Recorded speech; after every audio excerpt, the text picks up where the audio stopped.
यदि हम निर्जला एकादशी रहना चाहते हैं तो क्या निर्जला एकादशी में हम जल पी सकते हैं? अगर जल पी सकते हैं तो कब कब पी सकते हैं, इसका क्या विधान है? तो देखिए, जो ये निर्जला एकादशी है ना, ये निर्जला एकादशी 3 प्रकार से किया जाता है।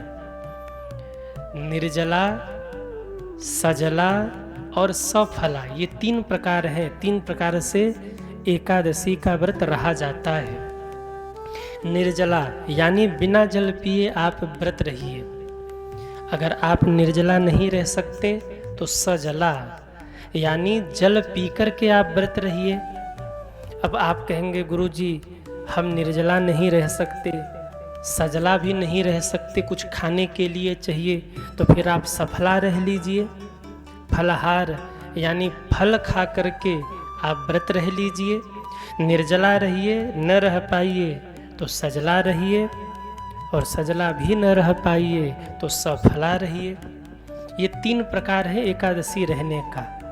परंतु ये जो एकादशी है निर्जला एकादशी, इसका तो नाम ही है निर्जला। निर्जला का मतलब क्या है? ऐसा व्रत जिसको बिना जल पिए किया जाए उसे हम निर्जला एकादशी कहते हैं। तो अब समस्या ये है कि जब ये निर्जला है तो इसमें हम जल कैसे पिएं? निर्जला एकादशी का यदि आप संकल्प लेते हैं ना, तो निर्जला एकादशी में आपको जल नहीं पीना है। पारण तक आपको बिना जल के ही रहना है। आप जल न पीजिए निर्जला का अगर आपने संकल्प लिया तो।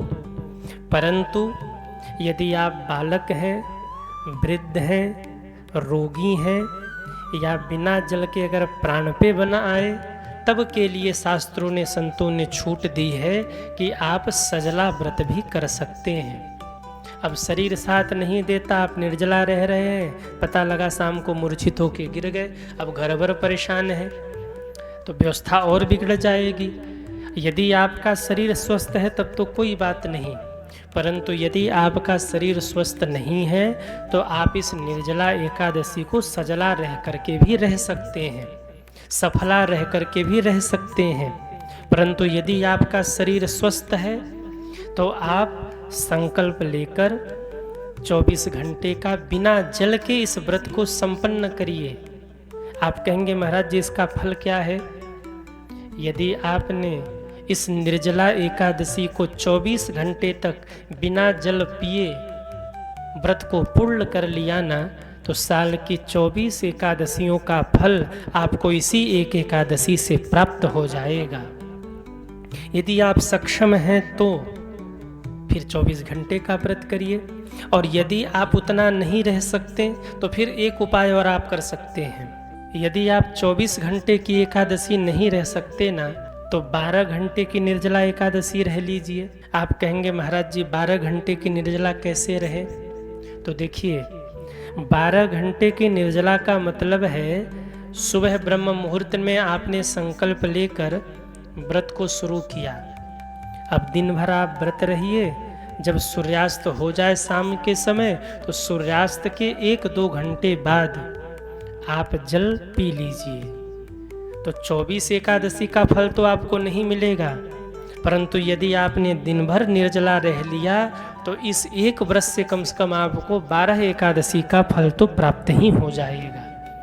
पर यदि शरीर में आपके सामर्थ्य है तो फिर आप 24 घंटे का रहिए।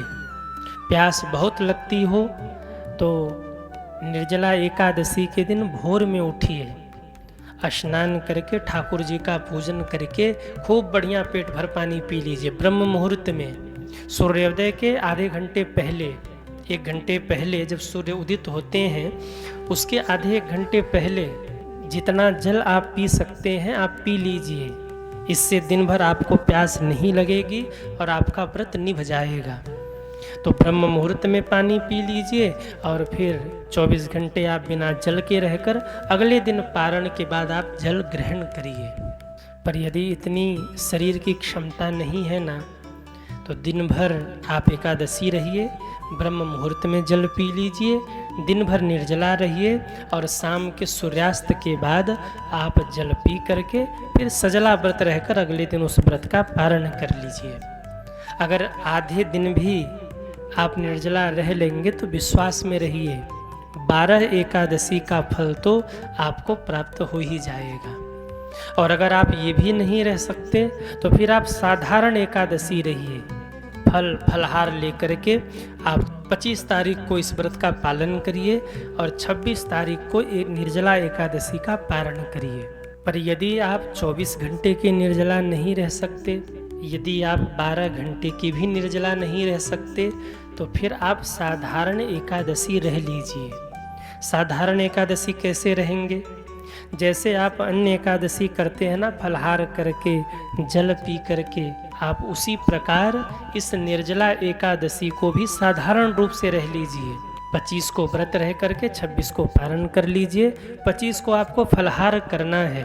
पर एक बात याद रखिएगा, यदि आप फलहार करके व्रत कर रहे हैं ना, तो 24 एकादशी का फल नहीं मिलेगा। 24 एकादशी का फल तो तभी मिलेगा जब आप निर्जला रह के व्रत करेंगे।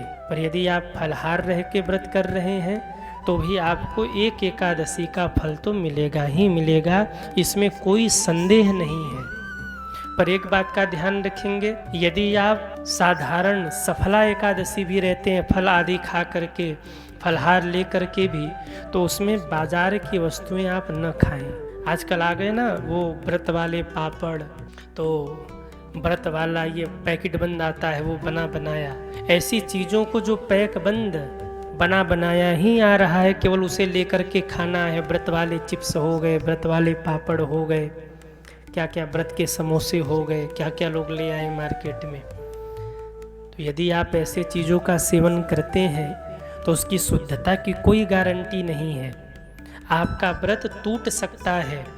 बाजार से अगर आपको खरीदना हो तो सिंघाड़े का आटा खरीद लीजिए, कुट्टू का आटा खरीद लीजिए, अलग अलग जो चीज़ें आ रही उसे आप खरीद कर उपयोग में ले लीजिए यदि आपको खाना ही है तो। पर आजकल की ये जो नए नए कांड चले हैं कि भाई ये व्रत के पापड़ हो गए, तो ये व्रत के चिप्स हो गए, बने बनाए मिल रहे हैं, तो आप याद रखिए कि व्रत आपका भंग होगा, क्योंकि उसमें वो शुद्धता नहीं है, उसमें वो पवित्रता नहीं है। अगर आपको ज़्यादा ही कुछ खाना है तो अपने घर पे बना लीजिए, घर पे बना करके आप उसे पा लीजिए। तो हो सके तो संभव हो तो निर्जला रहे, नहीं तो सजला रहे, नहीं तो सफला रहे। अब एक बात और, यदि आप निर्जला एकादशी का व्रत करते हैं और आपको बार बार प्यास लगती है तो ये 5 काम आप कर लीजिए, आपको प्यास नहीं लगेगा। क्या क्या करना है? पहला कार्य, ब्रह्म मुहूर्त में उठकर स्नान करके पूजन करके जितना जल हो सके आप पी सकते हैं, ब्रह्म मुहूर्त में ही पी लीजिए। दिन भर आपको प्यास नहीं लगेगी, आपका व्रत निभ जाएगा, पूरा हो जाएगा। दूसरा काम, यदि आप बिना जल पिए निर्जला रह रहे एकादशी, तो फिर आप घर से बाहर मत निकलिए।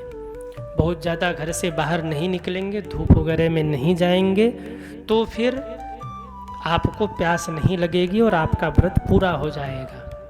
तीसरा कारण, यदि आपको प्यास थोड़ी थोड़ी लग रही है, ऐसा लग रहा है कि थोड़ा जल मिल जाता, तो आप सूती कपड़ा सिर पे बांध लीजिए, इससे आपको प्यास नहीं लगेगी और आपका व्रत पूर्ण हो जाएगा। चौथा कार्य, ये बड़ा विशेष है, ध्यान देंगे। कई बार व्रत में ऐसा होता है कि व्रत करते करते लगता है कि अब व्रत टूट जाएगा, एकदम से कंठ सूख गया, मूर्छित होने लगे, अब जल बिना जैसे लगा कि अब दिक्कत हो जाएगा, समस्या हो जाएगी। तो ऐसी स्थिति से बचने के लिए विशेष परिस्थिति में आप गजेंद्र स्तुति का पाठ कर लीजिए या किसी भी स्तुति का पाठ कर लीजिए और थोड़ा सा जल लेकर के आप आचमन, केवल आचमन करना है, पीने के उद्देश्य से नहीं। जब आप कोई स्तुति करते हैं, जब कोई आप पाठ करते हैं ना, तो आचमन किया जाता है जल लेकर। ऐसे हाथ करके उसमें थोड़ा सा हथेलियों में 1-2 बूंद जल लेकर फिर ओठ से स्पर्श करके उसे ग्रहण किया जाता है, जिसे आचमन कहते हैं। तो स्तुति करके आप आचमन करके थोड़ा जल ग्रहण कर सकते हैं। विशेष परिस्थिति में ऐसा करने से आपका व्रत नहीं टूटेगा, आपका व्रत पूर्ण ही माना जाएगा। और पांचवा कार्य, यदि आपको निर्जला में बहुत ज़्यादा प्यास लग रही हो ना, तो सूती कपड़ा लेकर उसे थोड़ा सा भिगा करके ओठ को बाहर से हल्का हल्का आप पोंछ लीजिए। ओठ के भीतर न जाए, जल नहीं पीना है, जीभ से स्पर्श नहीं करना है, बस ओठ को हल्का हल्का सूती कपड़े से भिगो लेना है बाहर से ही। इससे आपका व्रत भी नहीं टूटेगा, प्यास भी नहीं लगेगी और आपका व्रत पूर्ण हो जाएगा।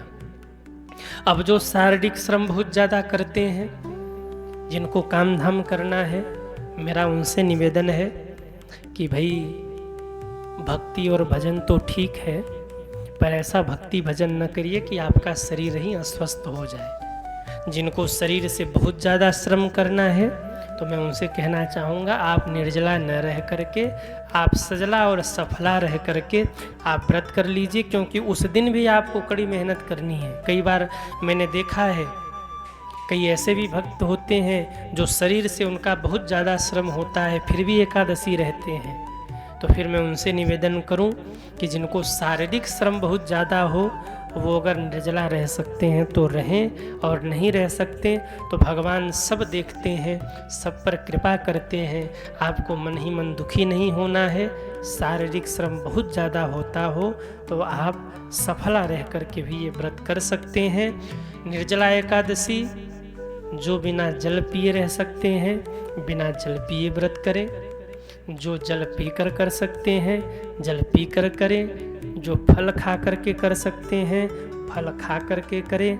बड़ी विशेष एकादशी है, सभी लोग जरूर इस एकादशी का व्रत कर लें।